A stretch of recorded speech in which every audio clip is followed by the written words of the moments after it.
I think, obviously, a lot of, with all these different field workers and my own broad interest, there was a lot of interesting material coming out of the field work in Africa with the Jinkwasi.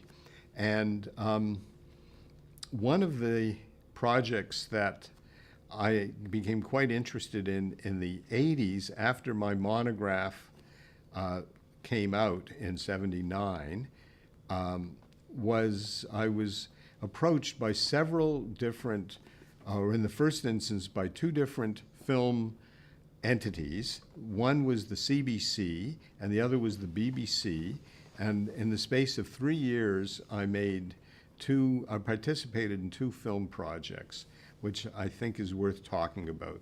The first one with the BBC was called, I think I could be hopefully getting this right, but can't swear to it. It was called, I think, Mankind in the Making. But do you have it down there?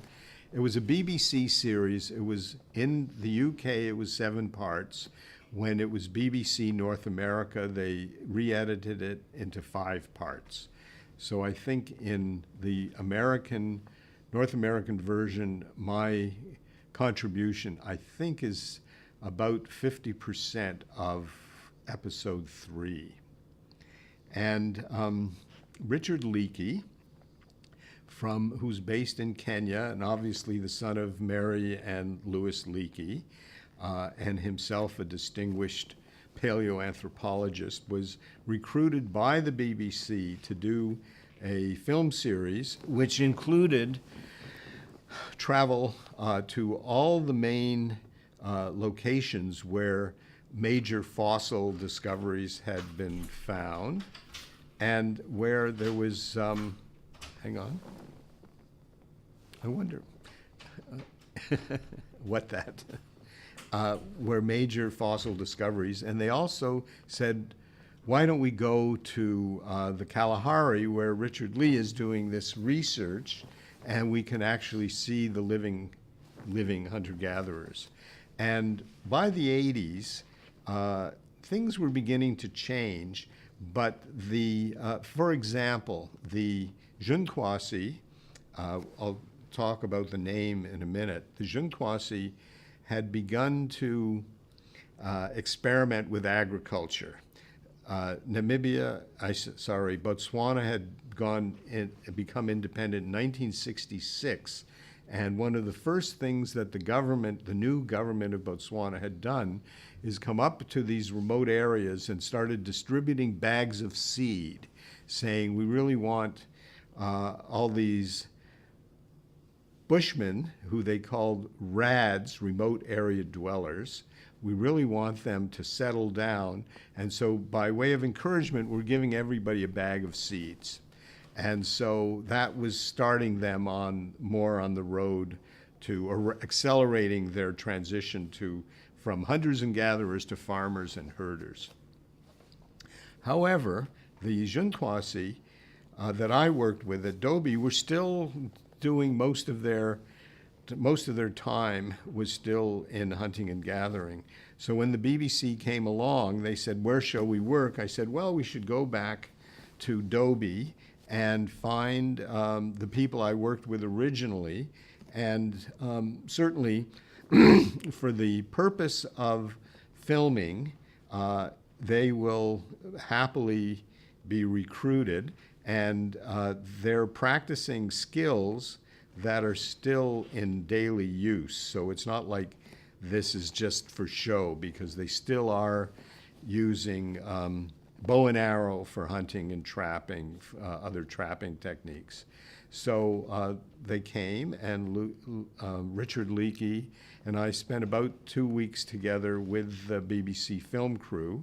And then when the film came out, I thought they had done a reasonably good job. And one of the things that I felt was very important is you don't want to give a misleading picture that these people are just living in a pristine wilderness, because in fact the real life that they're leading in 1980 includes cattle, includes government handouts, and perhaps most importantly includes that previously undefended border between Namibia and Botswana had become defended, and a fence was built. A fence, 800-kilometer fence was built, and it was pretty substantial between the two countries. On the west side, South African-controlled territory. On the east side, independent Black Africa. And so in another episode, Richard Leakey and I appear standing in front of the fence, and Richard Leakey says, of course, let us not give a misleading picture.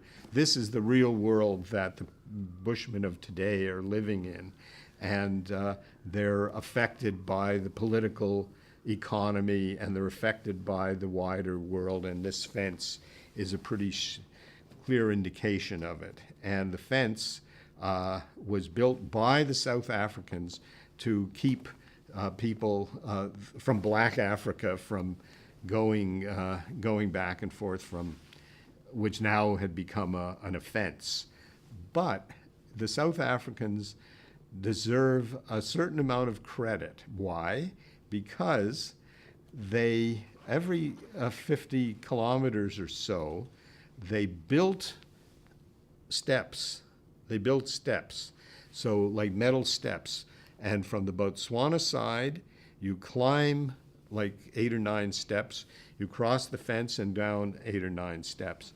And they said, of course, this meant animals couldn't cross these steps. But they said, as far as we're concerned, if you're a Junquois person and you have family on both sides, you're not breaking the law by crossing. However, if you're black or white, you may not cross. And so they were very clear about this. So the neighbors, the African neighbors of the Junquois, knew that they were not welcome on the South African side. So, but the Junquois were happy to have this opportunity, and they would be, every day somebody was going across. And they were extremely good trackers. So the South African had hired Junquois trackers on the other side who could tell the difference between a black man's footprint or a Junquois footprint. And, you know, it wasn't that big a mystery, because the Junquois adult men had like a size 6, and the Herero adult men had a size 10, and so on. So it wasn't all that hard to figure out. So that fence was there, and Richard Leakey, to his credit, and the BBC guys, to their credit, put it in to sort of give a realistic picture. Then, soon after that, in 1983, the CBC, David Suzuki was then much younger, and his long-running program, The Nature of Things, had already been established. He was first on radio with a program called Quirks and Quarks, which is still a science program that runs every Saturday from 12 to 1 on radio. And then he began The Nature of Things, which is still going strong and still has excellent programs in 2016. But then he was on a special series that was over and above, and I think the title of the series was called Planet for the Taking. And it was a series about the threats and dangers that the world is facing from climate change, from pollution. And so in the fact that it was 30 years ago was a pretty terrific. So he was way ahead of his time and remains ahead of his time. So we went out with the CBC crew, and there's some fun stories that David Suzuki is Japanese, of course. The Junkwasi, if you look at the Junkwasi, they have many characteristics, facial characteristics, that are associated with people of the Orient. Just to give you an example, and who knows what the reason for this is, they have the epicanthic fold over the eyes. No other African ethnic group has this, or biological group has the epicanthic fold, which is ubiquitous in Asia, East Asia per se. They also have what is another characteristic of East Asian. It's a birthmark at the base of the spine called the Mongolian spot. And the Junkwasi have the Mongolian spot and the epicanthic fold. So there is this is some pretty interesting mysteries. And this was all pretty well the pre-mitochondrial DNA era, the pre-ancient DNA era. So then it was still quite a mystery. So David Suzuki comes along, and in the fashion of the day, he had a perm. His hair was permed to be curly, even though, Japanese people have notoriously straight hair, but his hair was permed to be curly. And so the Junkwasi women were absolutely dumbstruck with awe at how beautiful this person was, because he had curly hair like them, and he had a facial characteristics like them.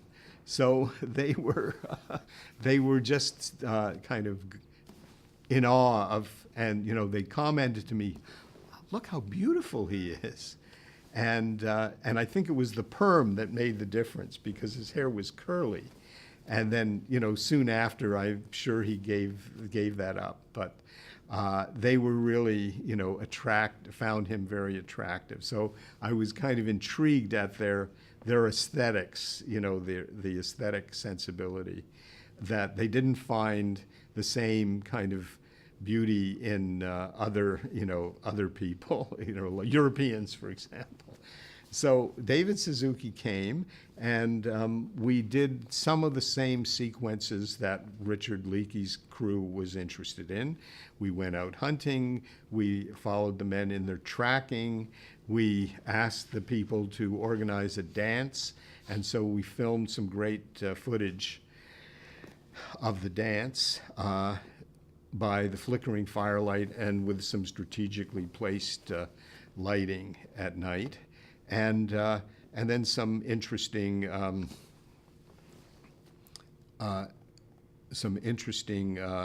other shots of women and children that all was woven into the narrative. And so that was my second project. And 10 years passed, and I was periodically going back and forth. But in 1993, I was approached by a third film crew, and they said, we're making a film with Yo-Yo Ma.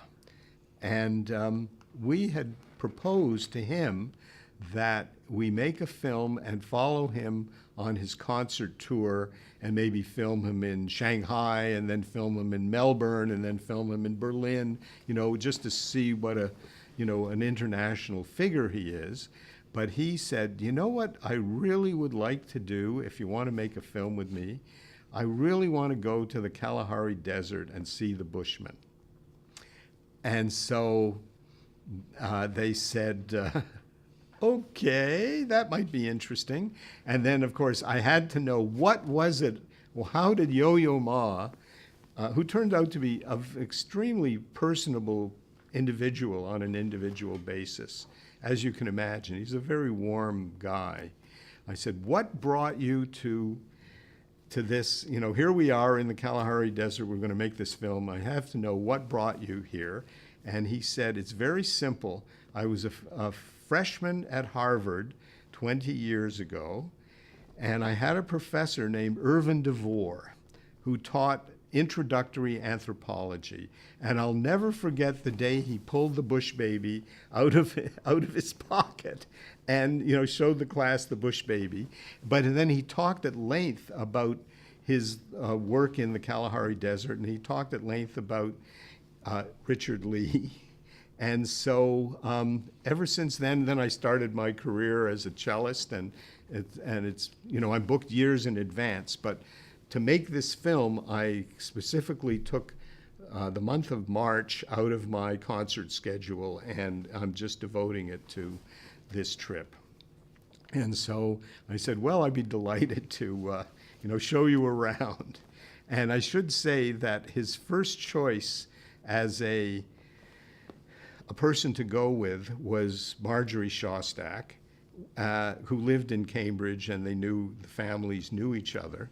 But unfortunately, at the time, Marjorie was battling cancer and couldn't go. So then I was his second choice. So I was happy to be his second choice. And we spent 3 weeks filming, going around and filming. And it's not a film that's got an enormous circulation, but it's still around. It's called Distant Echoes, Yo-Yo Ma and the Kalahari Bushmen. It was released, I think, in 1994. And it's him going around from village to village. And one of our things was, he said, I want to meet musicians, and I want to hear them play, and I want to understand what their music is about. And so the Jinkwasi have a lot of different musical instruments, musical bows, thumb pianos in particular. They have some flutes. And so the scenes consist of him accompanied by me listening to the music, and then he says to me, ask him about this question about the music. And then I ask him, and then the answer comes back, and I translate it. And then he says, may I try it? And then he'll pick up the music. And as you can imagine, he can, you know, he has an incredibly rich musical talent. And so he could pick up these instruments and play a tune on them, you know, almost instantly. And so that was our film collaboration together, Yo-Yo Ma and I. And then the film crew took advantage of the absolutely stunning visuals. So he's in one scene, he's in the middle of a dry lake with you know, vast horizons in the distance, and he's sitting there playing his cello at dawn, you know, very evocatively. And so just as a piece of music, it was very well done. And so that was my third project. I actually have a fourth project, because in 2010, my son Luca and I went back to the Kalahari to make a film with NHK, which is the Japanese CBC, the state radio television of Japan. And they have a very rich cultural and scientific film program. And so they brought a crew out to Namibia, and then we went out and filmed. I think we did it all in a week. And at that point, then they brought the film out and sent me a copy. It was entirely in Japanese, so I still haven't got a sense of what it is, but the visuals are nice. I should say that in 1985, my family and I suffered a tragedy, and it was kind of a pivotal moment in my adult life, and had a very you know, profound effect on my worldview. I was traveling with my family in Botswana on our way to a field site, and our truck blew a tire and rolled over, and as a result, my son Alexander died, as well as a graduate student named Melissa Nauer. So that part of it is a very, you can't ignore it, but it was a profound loss for all of us. And when my wife at the time, Harriet Rosenberg, my second wife, and I were saying, where do we go from here? Part of me wanted to go back and continue the work instead of saying, well, that's it, I'm never setting foot in Africa again. And I'm glad I made that decision. So we did go back the very next year with our daughter Miriam, who was at that time was about 7 years old. She had been in the accident, but fortunately was not injured. And we went back. And then this is interesting because the year is 1986. And by that time, all the Jeune Croissy had transistor radios. And so when we arrived, we were greeted with an outpouring of condolence and affection, which was very, helpful for us because they had all heard about the accident, which was like headline news on the radio Botswana, that a Canadian anthropologist and two people died. So they were very sympathetic, and so that was kind of helpful for us. And then we went back the following year, 1987, and it proved to be a good idea to try to rebuild something that had been such a large part of my life, rather than walking away from it. And then in the 90s and 2000s, I began going back on a very regular basis. So in the decade 2000 to 2010, I probably went 7 times, much more frequently than I had done in any other decade. But that's probably the next chapter to talk about. And I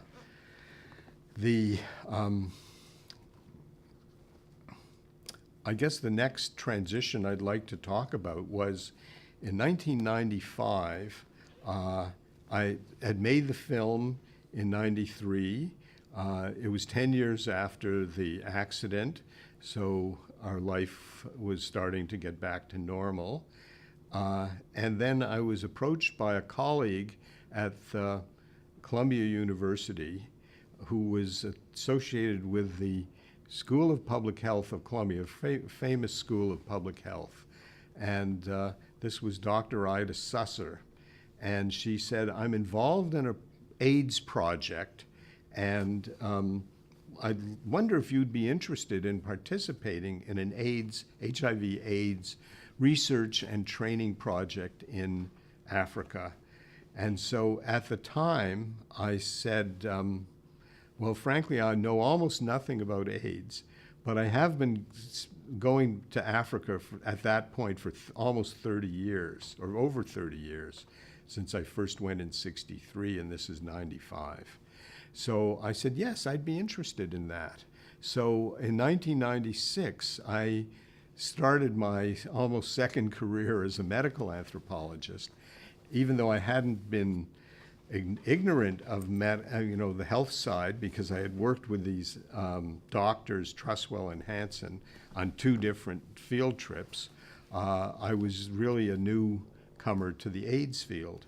And so with the help of Dr. Susser, I became immersed in the topic, and the year was 95. AIDS had been a worldwide epidemic since the 1980s. And so it was exciting to be involved in a new field, steep learning curve, and working with Ida Susser, who had been working in the AIDS field in North America since the 80s, and wrote a an important book about homeless women on the streets of New York and grappling with many problems, including HIV/AIDS, because they were drug users or sex workers. But then she herself, Dr. Susser, was born in South Africa and were exiled from the apartheid regime. Their parents went into exile in Britain in the 50s, and so now it's 95, so South Africa is in the Mandela era, in the post-apartheid era, so she was going back and involved in AIDS work and research in South Africa, and her team wanted to expand it to Botswana and Namibia, so she said, oh, I know an anthropologist who works in Botswana and Namibia, I'll see if he's interested. And so that began my second career as a medical anthropologist. And in the years following this first trip in 1996, I went back in 97, missed 98, went back in 99 and 2000 and 2001, missed 2002, then went back in 3, missed 4, went back in 5, and so on. So I was there on this very generous grant from Columbia University. I was there, and we quickly evolved a format where, because it was research and training, we had workshops at the University of Namibia for health professionals.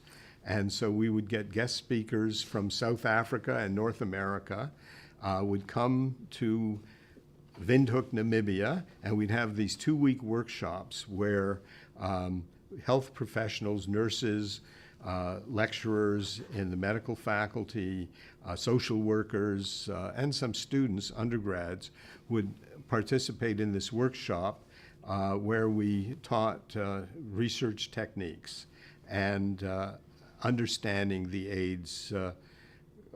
AIDS epidemic from a social and cultural point of view, as well as a medical point of view.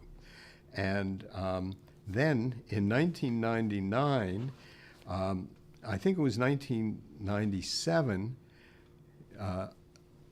Dr. Susser said, I'd like to bring 2 students along. And so she brought 2 students from her department, which was actually City University of New York, Hunter College campus. And then in 1999, I said, well, I'd like to bring some students along too. So I brought several students from the University of Toronto. And that proved to be a very productive idea because the students benefited enormously and they were able to give something back to the students at the University of Namibia. And so it began what became like an almost 15-year run of sending Toronto students every summer to the University of Namibia to work with colleagues there and do placements.